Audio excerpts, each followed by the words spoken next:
Hello guys, my name's Theo Goff, host of the Conquering Dyslexia podcast.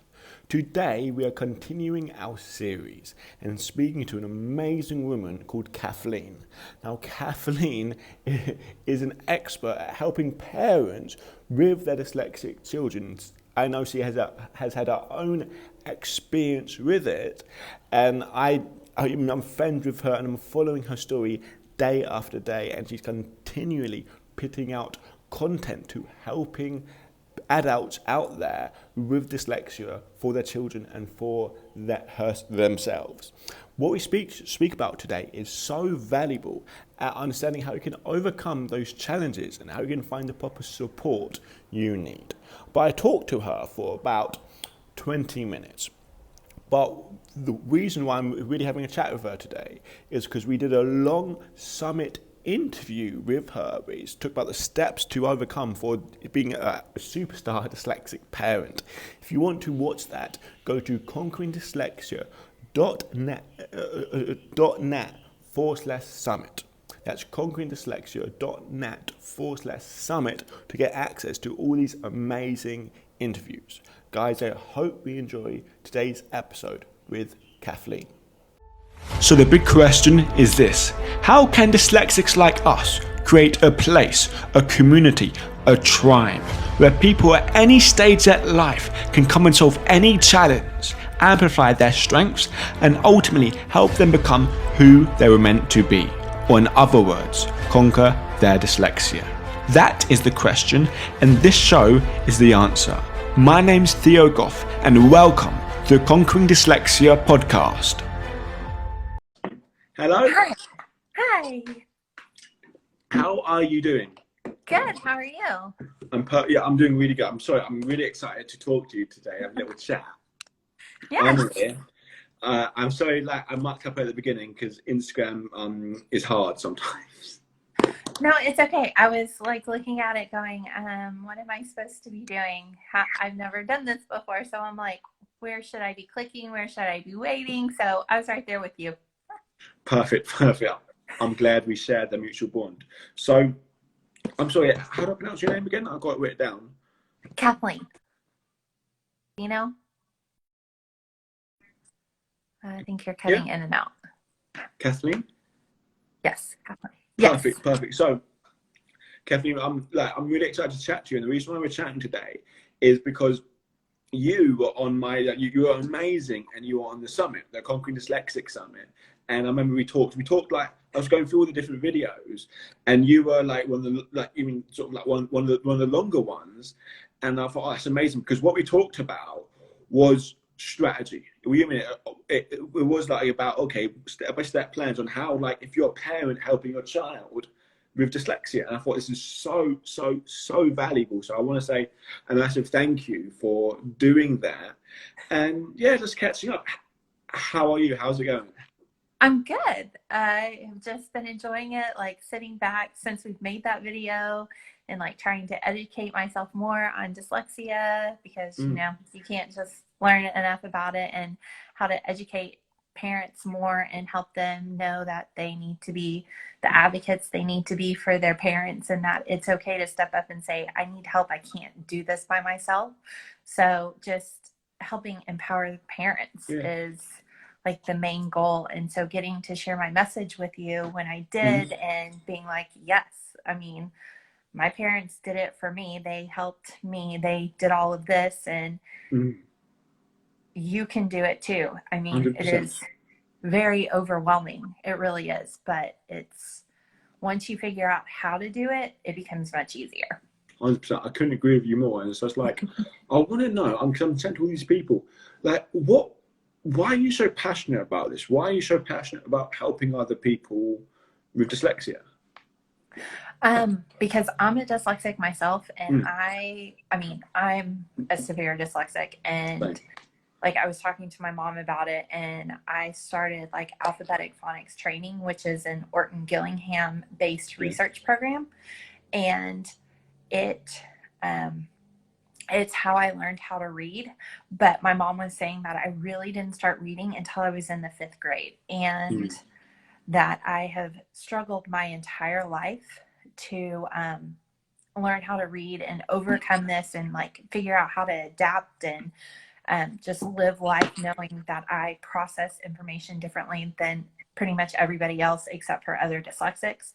And I've just decided that I want to give back to this community that has given me so much and helped me overcome. So I decided that the best way to do this was to help empower parents, because I think parents are so overwhelmed with it once they figure out and accept that their child's a dyslexic, because there is a grieving time period when you're just like, no, no, no, no, no.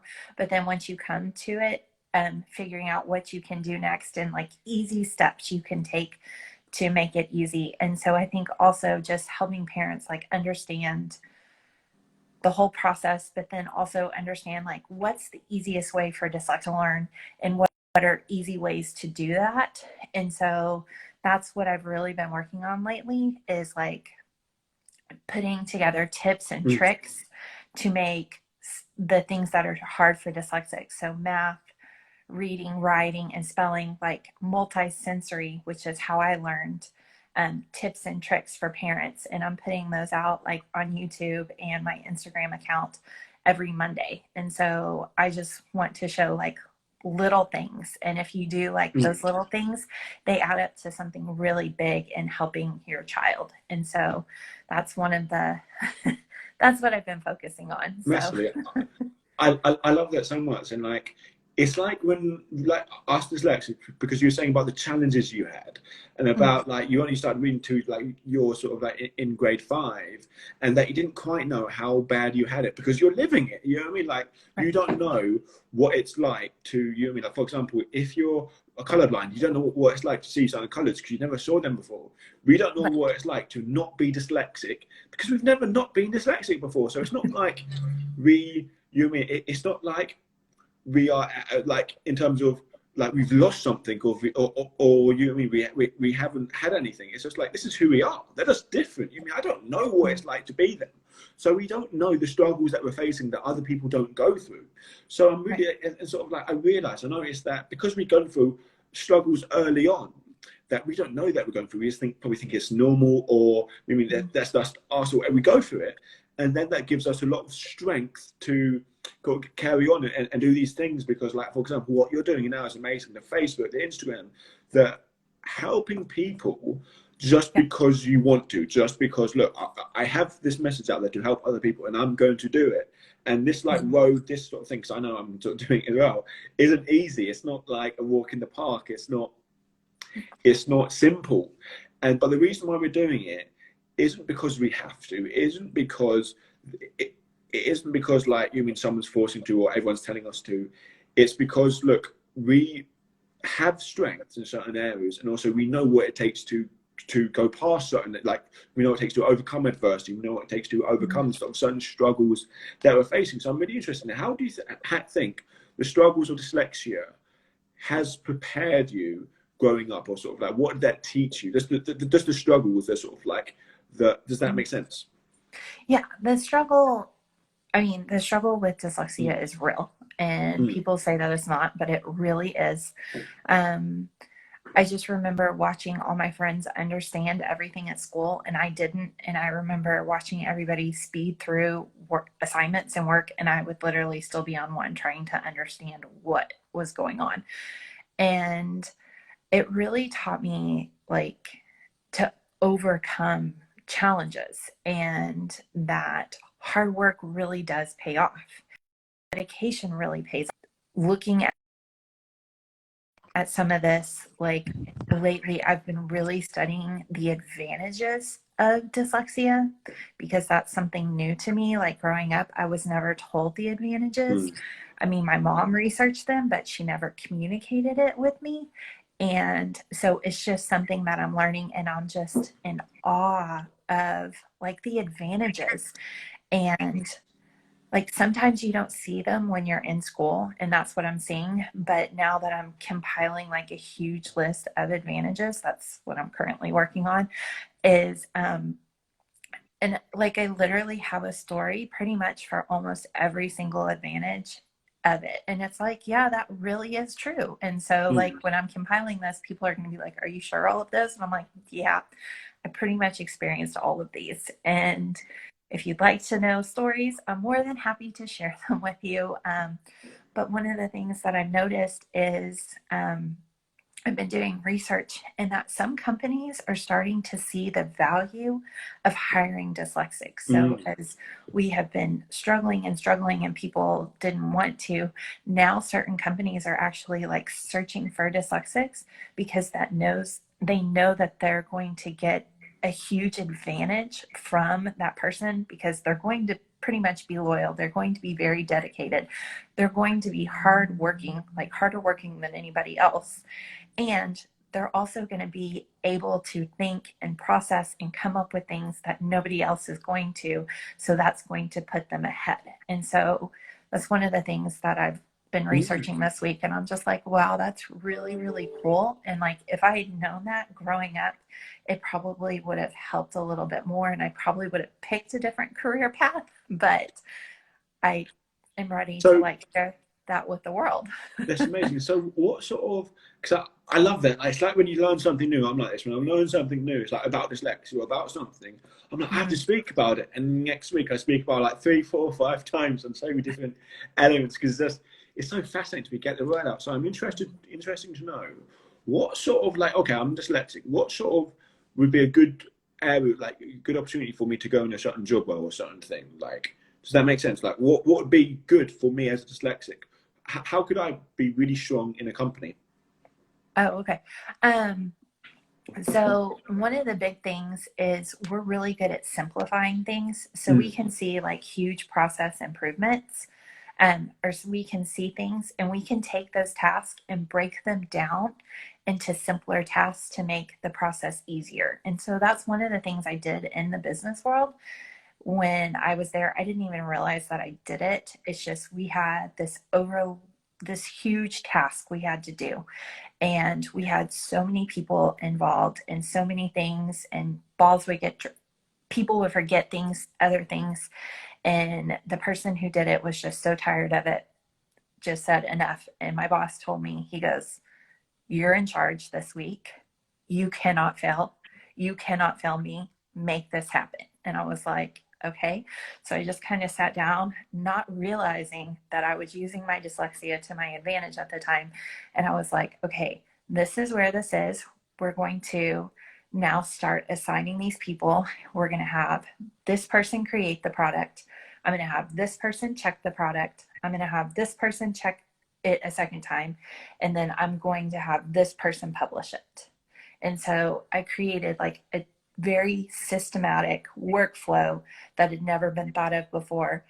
And that was the smoothest week because all of this happened on Friday, like Friday nights when everybody wanted to go home. We're like doing this huge process, and which was very frustrating. But once we did it in that week, it went smoother than any other week that we actually took the process and used it.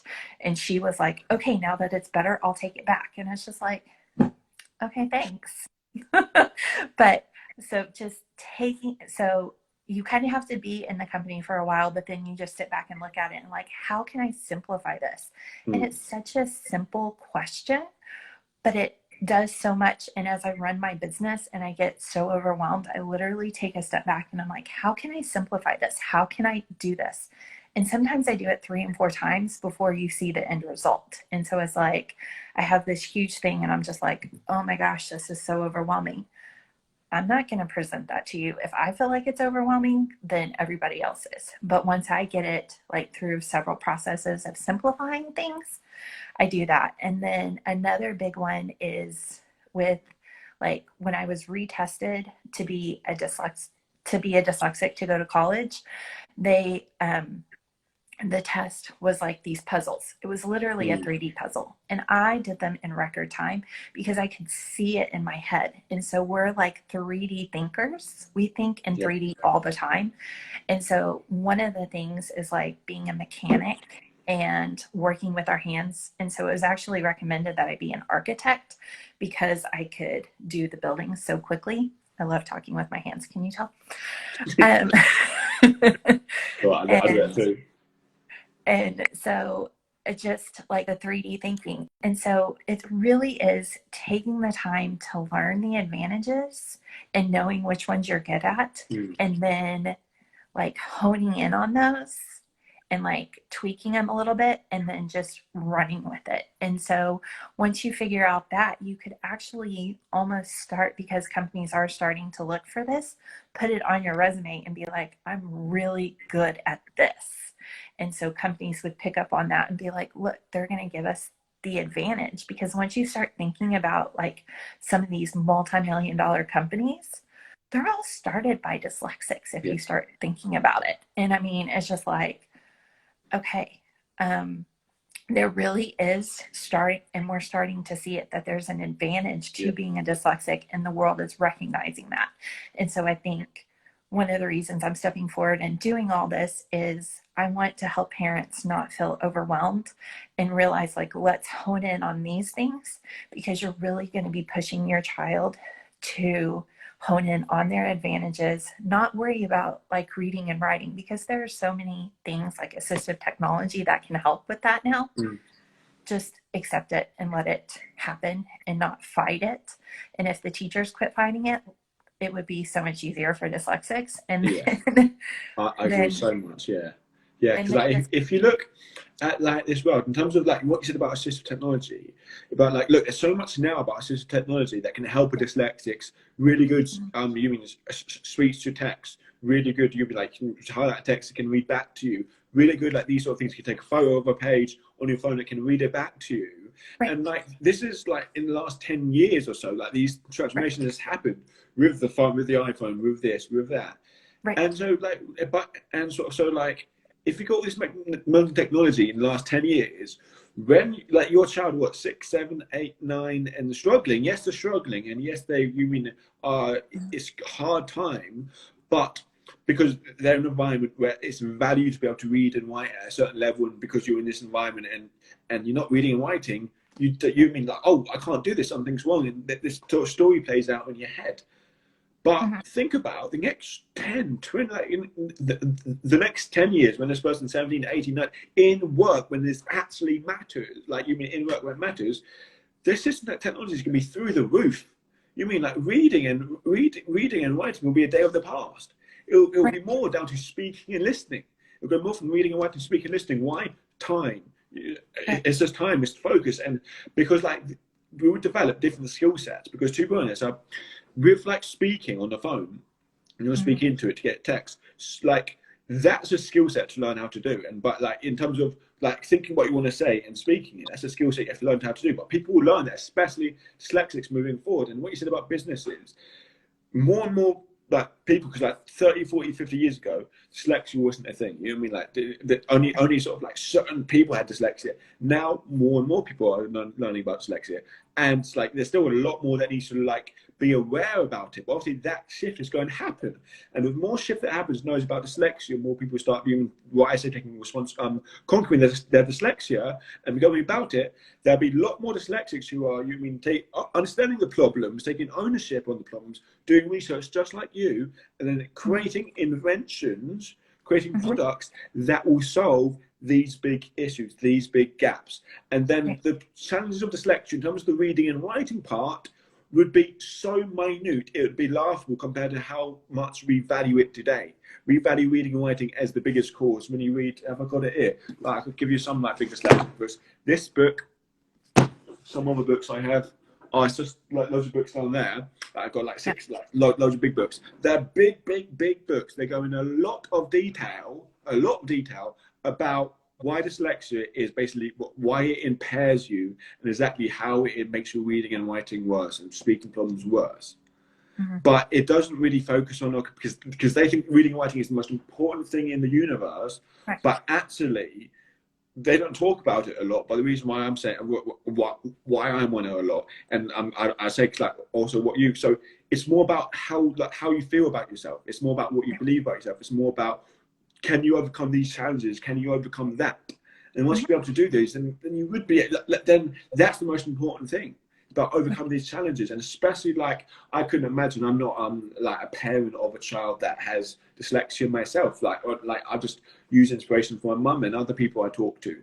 But I know when that, like, because one, they're not experiencing it, they don't know what it's like to, like, you mean fully have dyslexia, like maybe their son or child, so they want to do the best they can to help, but oftentimes they feel hopeless in doing so, don't they? They feel hopeless in terms of, like, okay, I don't know what to do, and I feel bad, and I want to help my son or daughter the best way I can, but Mm-hmm. you mean I'm struggling a lot, and because there's, like, I think I done a podcast thing the other day about it. What my mum learned, I think that there's two big things just like from speaking with my mum about my learned through the journey with me, is the first thing is that she as a parent has, like, ultimate say, that the final say to do what's going to happen to my child. I mean, the Mm-hmm. final say, because my mum's technically the owner, so, like, she has to start realizing that, look, like, this is what for parents, and she didn't know how much power she had in terms of the schooling system, in terms of, okay, the support, okay, in terms of, Mm-hmm. like, you know what I mean, like, this what my child like has and doesn't have in school. She has so much power, but Right. schools don't really, like, it's not, I'm not saying schools bad, but schools don't educate the parent on how much power they have.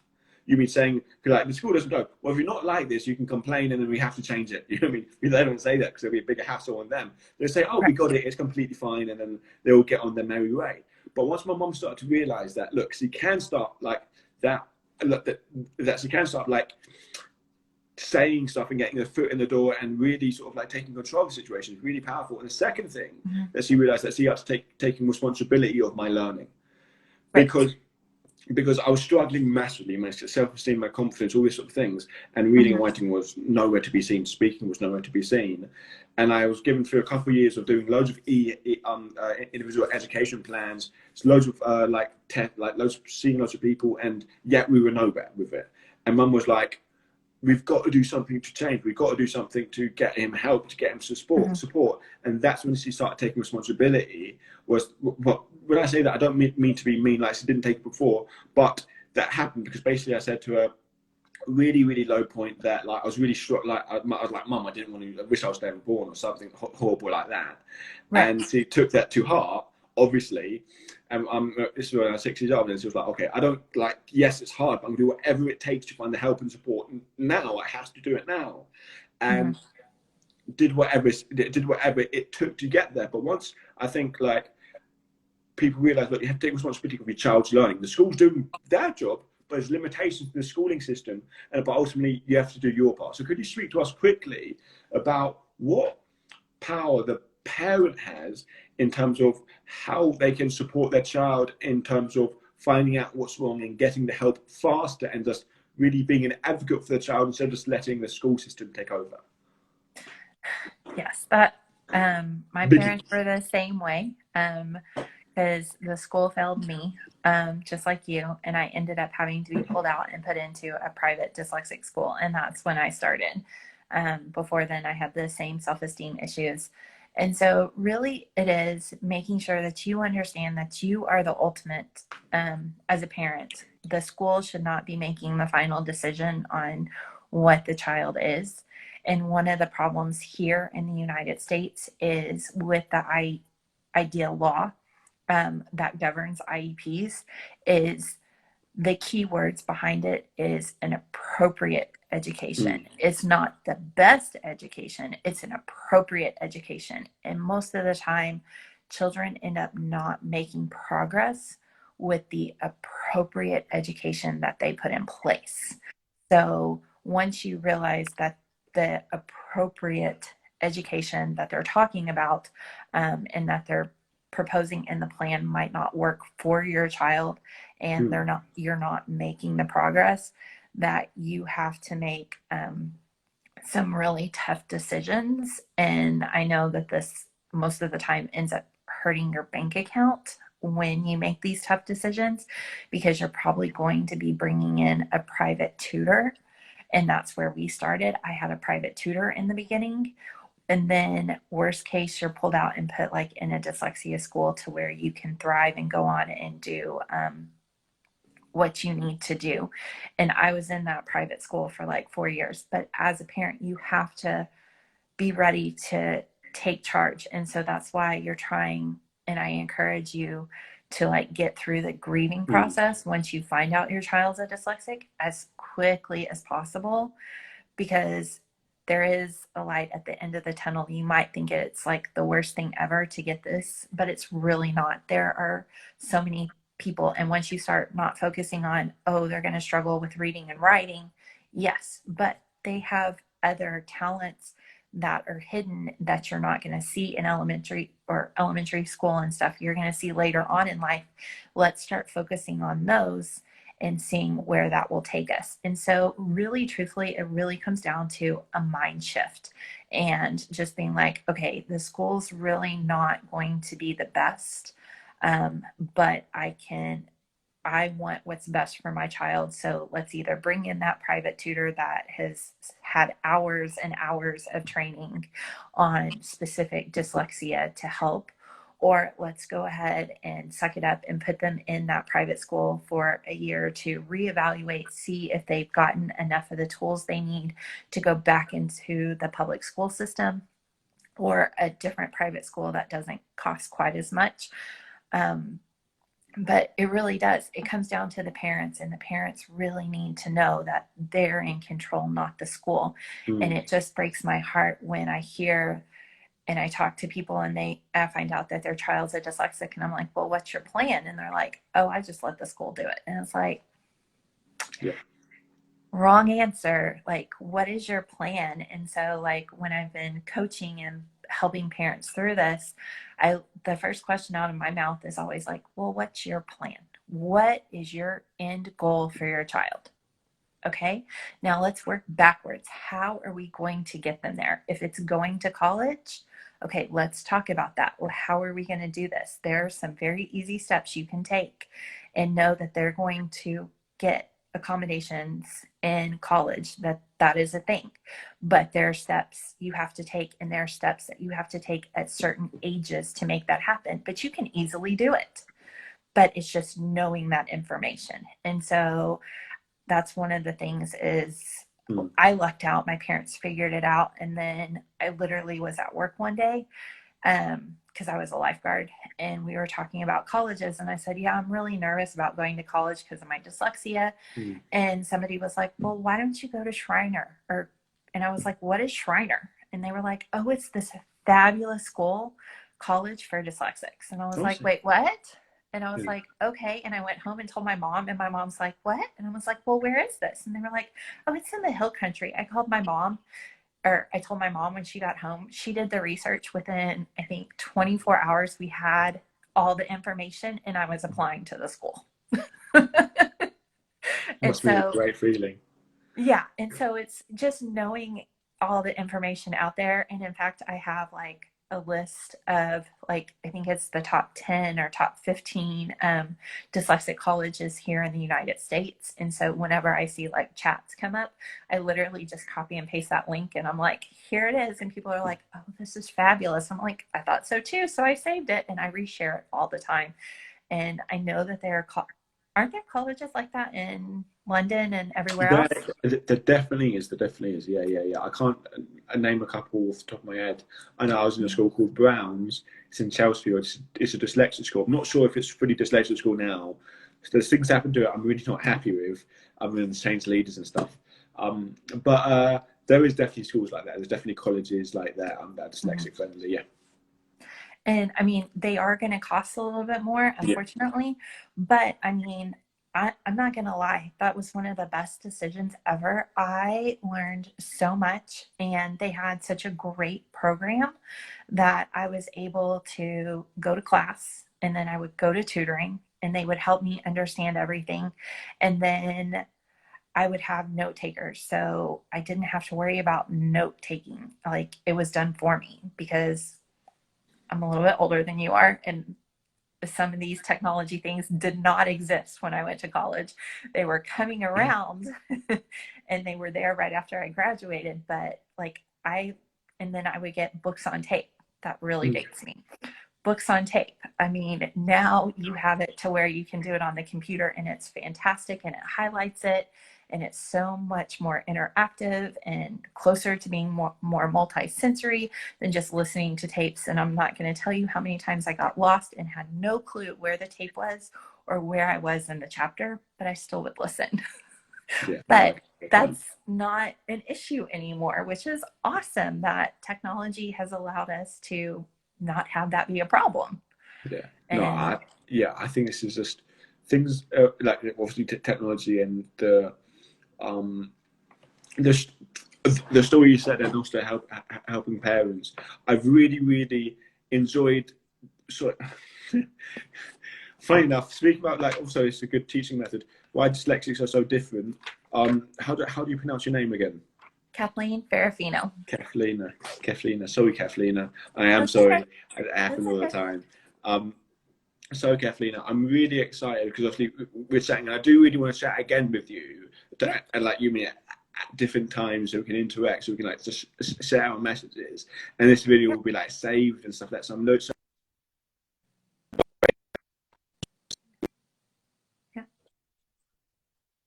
That Kathleen, even if you like, had any value here, there's a hell of a lot of value in the summit. We just scratched the surface here, but there's like a big step-by-step laid out thing and walk through about how even if you have a parent with a child with dyslexia, about how to get the right help, right support for them all the way through, and so it's so good. So I would highly recommend doing that, and you can do that if you just go on the link in my Instagram. The link, it will send something up completely free. Is there anything that you want to say about the summit, about if people wanting to join, on the edge to join, how would they do it? I would say just follow the link, sign up. I know that I've sent it out. I know my sister shared it and some of her friends have chimed in, and Amazing. I have a couple clients that I'm getting ready to email and just be like, hey, I know you want more information about dyslexia. Here you go. I mean, I know that I'm super excited, and the first day it came out, I signed up because I can't wait to hear all the other stories, because I'm like, if their stories are anything like the conversation you and I had, then this is going to be amazing. And so I'm just like, there's so much value in what we talked about that I can only imagine all the other participants, what value and what lessons I'm going to learn from them about their dyslexia and about what they have to offer. So I think there's going to be so much information that it's going to be overwhelming, is what I'm kind of planning in my head, and that those 3 days have already been blocked out in my calendar, that I'm not letting anything else, because that is what I'm going to be focused on. So I hope you join me in focusing on learning more about dyslexia those 3 days. I'm so excited. So it's really nice talking to you. Kathleen, am I correct? Kathleen, yes. Kathleen. I mean, so great talking to you. I would love to do this again sometime soon. Anyway, take care. Yes, no problem. Have a wonderful day. Let's do that. Perfect. Bye-bye. Bye. Hey guys, I hope you enjoyed today's episode. Now, I got something really exciting I want to share with you. Over the last 5 years, I've been absolutely obsessed with learning everything I can about dyslexia and how they can overcome their challenges and maximize their strengths. And I've been spending many hours on many days scouring the internet to find solutions to the problems. And I found many solutions. So over quarantine, I was thinking, what if I scour the internet again? What if I go through every last resource that I've been through before and take everything that's useful and put it into one place? And that's how I filled up a lot of my time in quarantine.